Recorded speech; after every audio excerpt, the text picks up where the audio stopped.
pasos perdidos. La voz de los protagonistas.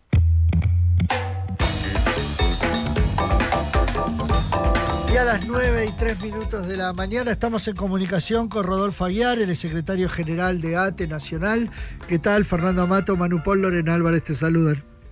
Muy bien, un saludo a ustedes y a la audiencia. ¿Qué tal? Bueno, el fin de semana estuviste en Córdoba, ¿no? Hubo manifestaciones importantes en contra del gobierno de Javier Milei. También hubo represión. ¿Cómo se vivió el sábado en Córdoba?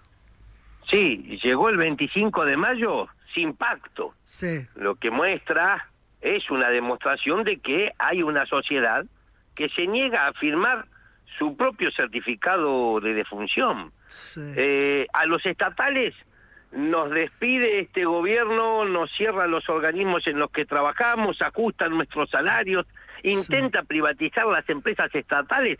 ¿Qué esperaban? ¿Que lo felicitemos al presidente cuando llega a una provincia? No. Sí. Estuvimos en Córdoba, estuvimos en Río Negro en el foro del Yau Yau y vamos a estar en todos lados para decirle que no es bienvenido porque con sus políticas las está destruyendo a todas las provincias. Este 25 de mayo no había nada para festejar. Era el Día de la Patria, pero de una patria que están vendiendo, que están rematando. Esos ideales de los revolucionarios de mayo, de independencia política y económica de nuestro pueblo, están en riesgo hoy en la Argentina. Sí. ¿Y cómo viviste? ¿Qué palpaste vos en las calles? ¿Hubo una manifestación a favor? ¿Hubo también otra en contra? ¿Cómo la actitud de la policía? ¿Cómo se vivió eso en la calle? No, hubieron manifestaciones de reclamos. Sí. Manifestaciones desaprobando su gestión. Uno no puede considerar que esa menos de mitad de plaza cordobesa que había de gente cuando llegó el presidente puede ser el acto que tanto se había propagandizado desde el gobierno. Estamos frente a un escenario de emergencia social en la Argentina y eso se notó en Córdoba. Cae el consumo, la venta en los supermercados un 9.3%, la indigencia se duplicó, alcanzó el 18% en estos 4 o 5 meses, lo que muestra que estamos asistiendo frente a un fenómeno nuevo en la Argentina que es el empobrecimiento de los pobres. 24 millones de compatriotas pobres en este momento según la UCA, es decir, los pobres son cada vez más pobres. Y algo mostró Córdoba es que a Milei se le está terminando el tiempo. Las condiciones de vida se deterioran tanto que el apoyo popular que tenía el presidente se derrumba. Bueno, hoy justo estábamos entrevistando a una encuestadora y bueno, nos decía un poco que está bajando Menos mal. los números.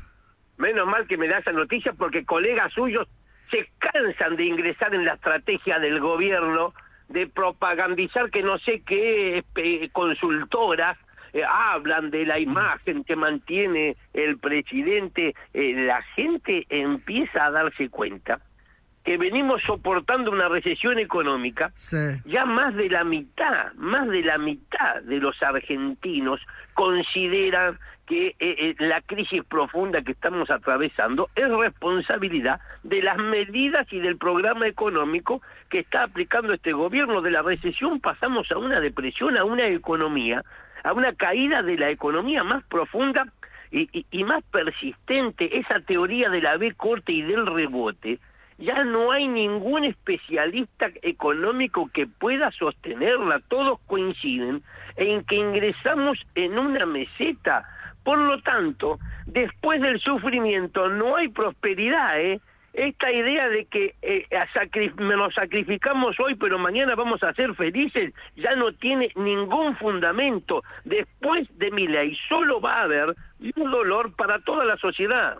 Rodolfo, ¿cómo estás? Manuel te saluda. ¿Cómo le va? Bien, el presidente venía estirando el tiempo, desde lo que venimos leyendo por lo menos desde acá, una cuestión de ganar tiempo con esto del Pacto de Mayo. Ahora lo llamó Consejo de Mayo y dijo que iba a incluir ahí a trabajadores, a empresarios, dirigentes políticos. ¿Estarían dispuestos a sumarse a un consejo, a una mesa donde se discuta la Argentina, o crees que directamente no van a ser invitados? El sindicalismo no puede integrar ese Consejo de Mayo. Imagino que no habrá ningún dirigente dispuesto y además que tenga mandato de las trabajadoras y los trabajadores que representa para integrarlo. Cualquiera puede darse cuenta que el gobierno lo que está buscando son cómplices y partícipes necesarios para la entrega, para el saqueo, pero frente a su pregunta la voy a completar porque si no empieza, porque yo sé...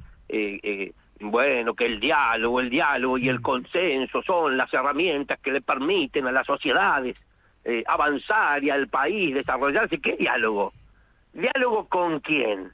Porque el diálogo supone que hay dos interlocutores, que las partes se escuchan y que si a una le existe razón, la otra modifica el curso de sus acciones. Es decir, dialogar no significa solo poner el oído.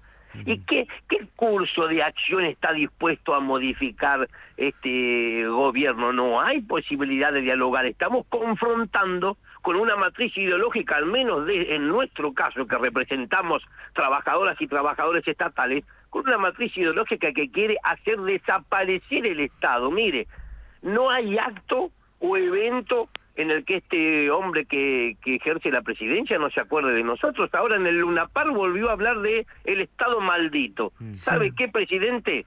Maldito es su gobierno, que no le da comida a los pobres ni remedios a los enfermos. ¿Cuántos estatales hay despedidos hasta ahora? ¿Hay un relevamiento? 11.000 en la administración central, datos oficiales. El INDEC da cuenta cuando plantea la dotación de personal desde que asumió Milei a 13.154 puestos de empleo menos.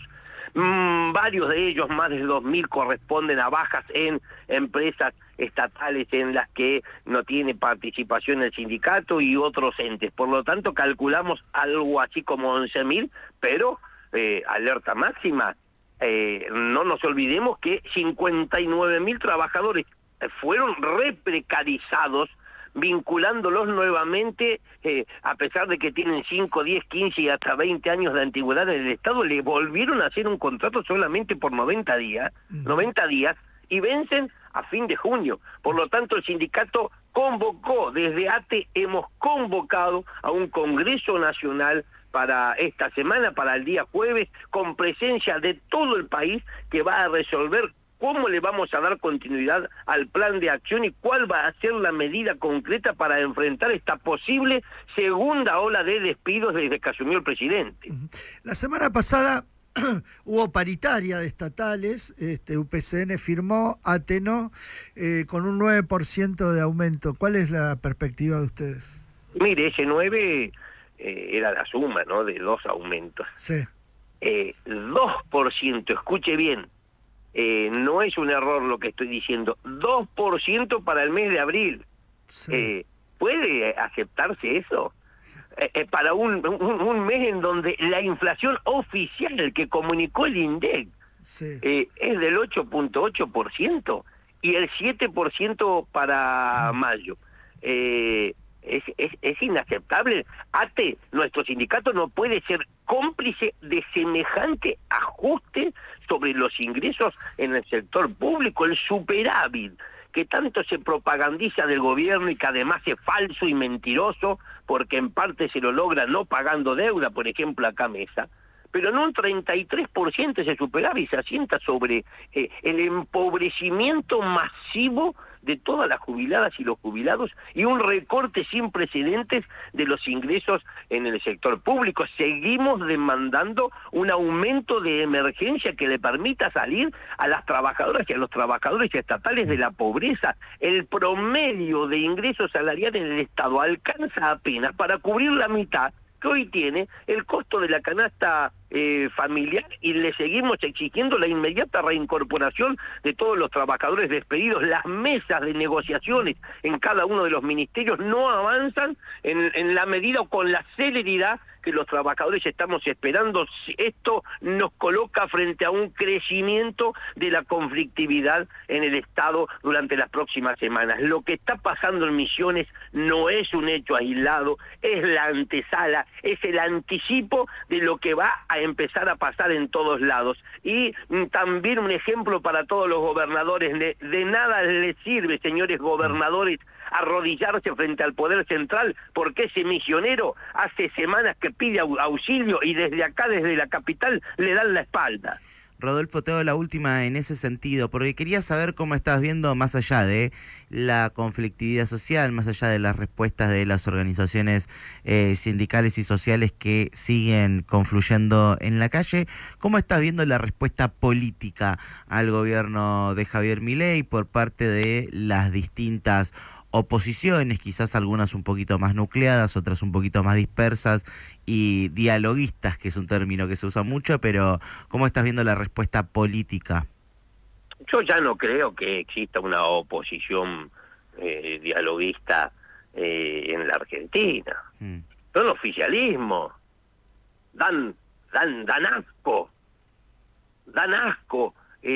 haciéndose los opositores, y después unos sinvergüenzas que levantan la mano para apoyar en el Congreso cuanta propuesta se eleva desde el Poder Ejecutivo Nacional. Algunos dicen, pero no hay antecedentes de que un gobierno que haya ganado el otro verso del 56% de los votos, que al menos nosotros, con mucho respeto y humildad, nosotros no lo escuchamos más. Porque hay una legitimidad de origen que es la de llegar al poder, es el voto popular, y esa es la legitimidad que tiene Milei. Ahora, hay una legitimidad distinta, una segunda legitimidad, que es la que se tiene que lograr en el ejercicio del poder, y esa es la que pierde a pasos agigantados esta gestión de gobierno. Pero muchos que dicen, bueno, pero hay que dar las herramientas que el gobierno necesita. Si el gobierno ganó y propone, ¿y dónde está escrito eso? Claro. ¿Quién se le ocurrió?